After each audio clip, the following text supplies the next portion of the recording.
बिस्मिल्लाहिर्रहमानिर्रहीम, अस्सलाम वालेकुम। मैं हूँ साजिद गोंदल। आप देख रहे हैं मेरा ऑफिशियल यूट्यूब और फेसबुक चैनल। आज 1 अगस्त है साल 2022।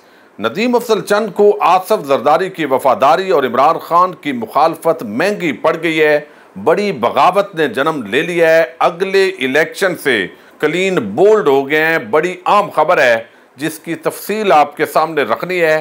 चीफ इलेक्शन कमिश्नर के खिलाफ आज पीटीआई ने इस्लामाबाद हाई कोर्ट में इंतहाई आम दरख्वास्त दायर की है। इस दरख्वास्त के अंदर क्या इस्तदा की गई है इसकी तफसील भी बताऊंगा।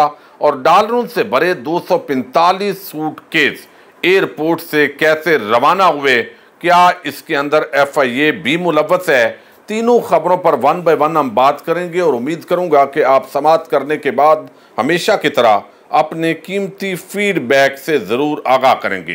2 दिन पहले शहीन सहबाई ने ये खबर जब ब्रेक की तो लगा शायद ये कोई आम सी खबर है, लेकिन अब इसी खबर ने पाकिस्तान के अंदर हलचल मचा दी है। और अभी तक किसी भी इदारे की तरफ से, खा वो FIA हो, वो सिविल एविएशन हो या वो हुकूमत की वजारत दाखिला हो, किसी की तरफ से भी इसका रिबटल नहीं आया। जो ही डॉलर जो है वो रुपए के मुकाबले के अंदर महंगा हो रहा है, इसके साथ ही ये सवाल पैदा हुआ कि ये इस तरह से पाकिस्तान के अंदर से क्या डॉलर निकाले गए हैं। अब इस पूरे मामले पर शहीन सहबाई ने जब ये खबर दी तो ये तवक्को थी कि शायद ये सारी चीज़ जो है इसका इनकार कर दिया जाएगा और प्रेस रिलीज जारी होगी और कहा जाएगा शहीन सहबाई हमेशा झूठ बोलते हैं, इन्होंने बहुत झूठ बोले हैं। इस तरह की कहानियां सुनाकर कम अज़ कम अपना जो नुक्ता नज़र है वो बयान किया जाएगा। लेकिन तकरीबन 48 से 72 घंटे ये खबर दिए हुए उन्हें हो चुके हैं, लेकिन अभी तक इसका रद्द ना होना इसका मतलब है कि मामला बहुत सीरियस है।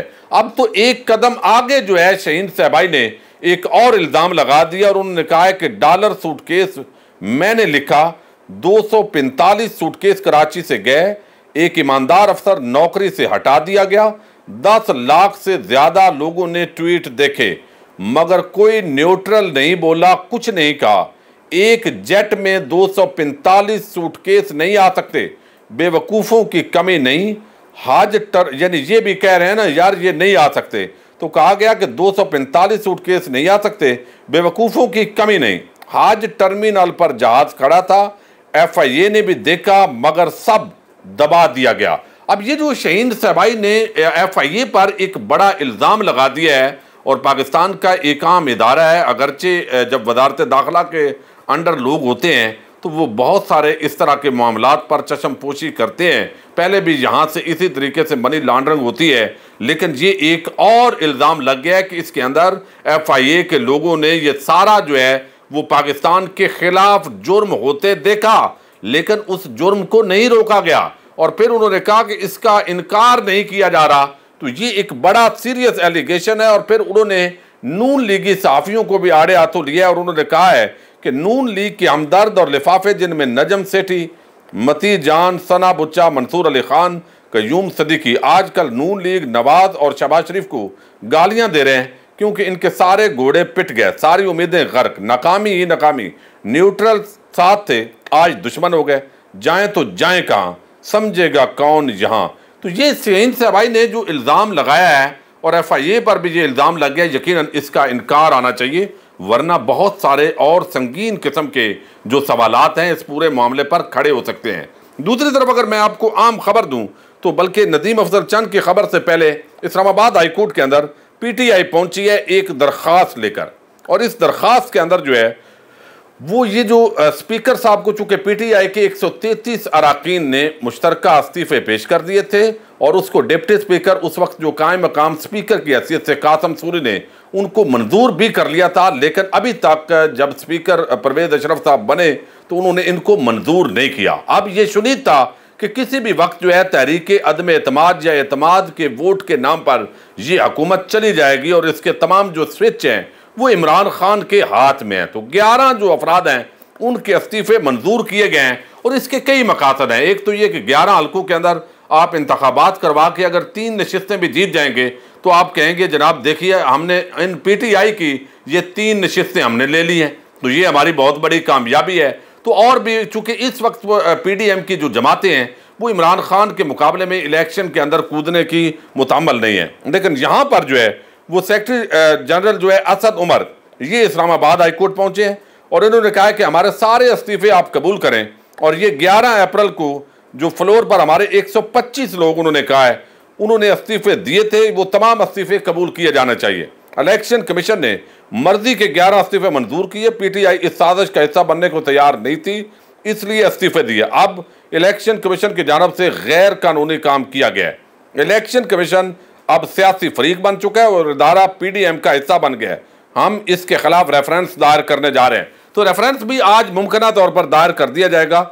लेकिन इस वक्त जो सवाल है वो यही है कि एक तरफ फैसल न्याजी जिसका मुस्लिम लीग नून के साथ ताल्लुक है और वो इस्तीफा उन्होंने पहले पेश किया, अब उन्होंने जाकर कहा जी मंजूर करें, तो इलेक्शन कमीशन ने कहा जी ये तो 3 महीने 3.5 महीने पहले का आपका इस्तीफा है और आईनी तौर पर जो है वो हमें इलेक्शन करवाने थे 90 दिन के अंदर, तो अब उसका इस्तीफा अभी तक मंजूर नहीं किया। चूंकि उस फैसल न्याजी का इस्तीफा मंजूर करने से नून लीग की एक नशिस्त कम हो जाएगी। यहां पर इसी तरीके से इस्तीफे दिए गए, 11 इस्तीफे मंजूर होते हैं और इलेक्शन कमीशन फौरी तौर पर उन लोगों को डी नोटिफाई कर देता है। तो ये मजीद जो चीफ इलेक्शन कमिश्नर और इलेक्शन कमीशन के मेंबरान पर जो इल्जामात लगाए जा रहे हैं उसको मजीद ये तकवीयत पहुंचा रहे हैं अपने एक्ट के जरिए। मैं समझता हूं जब इदारों पर एक पाकिस्तान की सबसे बड़ी सियासी जमात को एतमाद ना हो तो उन्हें खुद रिजाइन कर देना चाहिए। ये उनके लिए एक उन्हें ग्रेस शो करनी चाहिए और उनके लिए ये एक इज्जत का काम होगा, वरना कल को जाना पड़ेगा और फिर बेइज्जत होकर जाना मुनासिब नहीं होता। अब एक बड़ी खबर जो है, नदीम अफजल चंद, आपको इल्म है इनका ताल्लुक जो है वो पिंड मक्को एक गांव है मंडी बहाउद्दीन तहसील मलकवाल का, और मैं खुद तहसील मलकवाल से चूँकि ताल्लुक़ रखता हूँ। और ये इनके जो वालिद गिरामी हैं हाजी मोहम्मद अफजल चंद, ये साबिक़ सूबाई वज़ीर रहे हैं, वज़ीर माल, और ज़िला मंडी बहाउद्दीन का इनको बानी कहा जाता है चूँकि उस वक्त इन्होंने कोशिश की। तो इनके बेटे हैं हाजी मोहम्मद अफजल चंद के गुलरेज अफजल चंद, वसीम अफजल चंद और नदीम अफजल चंद। नदीम अफजल चंद जो है आपने देखा पाकिस्तान की सियासत के अंदर एक बड़ा नाम बन के उभरे जब पीपल्स पार्टी की तरफ से उन्होंने इलेक्शन जीता था और वो फिर काफ़ी उनको पजीराई मिली, पब्लिक अकाउंट्स कमेटी के चेयरमैन बने। अब उसके साथ ही जब उन्होंने पीटीआई ज्वाइन की, मुख्तसर ये है कि पीटीआई ज्वाइन करने के बाद वो इलेक्शन नहीं जीत सके। उनके मुकाबले में मुख्तार अहमद भरत NA 82, ये भेरा और बलवाल तहसील जो है उसका एक मिक्सचर ये हल्का है, वहाँ से जो है वो इलेक्ट नहीं हो सके और मुख्तार अहमद भरत जो मुस्लिम लीग नून के हैं वो इलेक्शन जीत गए। अब मुआवन खसूसी बनाया, इमरान खान ने इज्जत दी, और लेकिन वो वहाँ चूँकि एक पुराने वो पीपल्स पार्टी से उनका एक नज़रियाती वाबस्तगी थी और पंजाब के अंदर पीपल्स पार्टी नहीं थी, तो ये एक सियासी मजबूरी होती है कि जब एक पार्टी का वजूद ही ना हो और आइंदा चांस भी ना हो मुस्तकबिल करीब में, तो फिर आपको पार्टी बदलनी पड़ती है। तो उनके अंदर से पीपल्स पार्टी नहीं गई और इतनी इज्जत देने के बावजूद बहरहाल नदीम अफजल चंद जो है वो पीटीआई को खैर बात कहकर वो नून लीग में चले गए। और उसके बाद आपने देखा जितनी सिंध हाउस के अंदर मंडी लगी, लोगों को शायद मिस कैलकुलेशन हुई और कुछ मगोइयाँ थी कि शायद इमरान खान की सियासत खत्म हो जाएगी, ऐसा नहीं हुआ। दूसरी तरफ उनके जो भाई गुलरेज अफजल चंद हैं वो हल्का PP 68, ये मलकवाल है तहसील, वहाँ से वो MP हैं। वसीम अफजल चंद इसी हल्के से साबिक MP हैं। तो वसीम अफजल चंद जो है वो चूँकि दरमियान में सियासत के अंदर एक्टिव थे, लेकिन वो किसी जगह पर इलेक्शन नहीं लड़ रहे थे और मुमकिन तौर पर अगर डिस्ट्रिक्ट के इलेक्शन होते तो उसके अंदर वो पार्टिसिपेट करते। अब जो एक पूरी फिजा बन गई है, ये हल्के के बड़ी तादाद के अंदर जो लोग हैं नदीम अफजल चंद के, उनको पैगाम मिला है कि भाई पीपल्स पार्टी को आपने ज्वाइन किया है और अब आप इलेक्शन लड़ेंगे तो आपको वोट नहीं मिलेंगे और हम आपको वोट नहीं दे सकते, इसलिए कि हम जो है वो इमरान खान के साथ खड़े हैं, उसके बयानिए के साथ खड़े हैं, और आप एक चोर और डाकू के साथ जाकर खड़े हो गए। और हीरो बनने का तो ज़ाहिर है वो उनको शौक था और उन्होंने वो पूरा फरमाया और उस दौरान उन्होंने इस्तीफा दिया और क्या बात है। लेकिन आप नवाज शरीफ नून लीग के अंदर वो उनकी केमिस्ट्री नहीं है कि वो जा सकें। लेकिन अब जो घर है हाजी मोहम्मद अफजल चंद, गुलरेज अफजल चंद, वसीम अफजल चंद, उन सब पर हल्के के लोगों का दबाव था कि भाई हम तो पीटीआई को वोट देना चाहते हैं। तो यहाँ एक तो आपको बता दूं, गुलरेज अफजल चंद जो PP 68 मलकवाल तहसील से MP हैं, उन्होंने छीना ग्रुप ज्वाइन किया। गजनफर छीना का जो ग्रुप था, और ये ग्रुप बेसिकली कोई PTI से बगावत करने वालों का ग्रुप नहीं था, लेकिन ये बेसिकली जो चौधरी बरादरान की उस वक्त मुदाखलत थी, और वो स्पीकर पंजाब असम्बली के होते हुए भी मोहम्मद खां भट्टी जो सेक्रेटरी पंजाब असम्बली और इस वक्त जो है वो वजीर आला पंजाब के जो है वो प्रिंसिपल सेक्रेटरी हैं, उनका दखल जो है वो मंडी बहाउद्दीन के अंदर बहुत ज़्यादा था। ट्रांसफ़र पोस्टिंग पर DPO, DCO, SHO, DSP और महकमा माल, महकमा सेहत, महकमा एजुकेशन, हर जगह पर उनका ज़्यादा अमल दखल होने की वजह से तो इस मामले से तंग होकर जो है ये छीना ग्रुप के अंदर गए थे, लेकिन इन्होंने PTI से बगावत नहीं की थी। और नदर मोहम्मद गोंदल इनके मामू हैं जो नासिर बुसाल के मुकाबले में इलेक्शन जो है वो हार चुके थे। अब जो है वो मामला तब्दील हो गया है, और घर उन्होंने मशवरा किया है कि नदीम साहब, आपका जो इंतखाबी सियासत है वो फिलहाल ख़त्म है। और उसकी वजह यह है कि इस वक्त हल्के के लोग हल्का खाली छोड़ा नहीं जा सकता।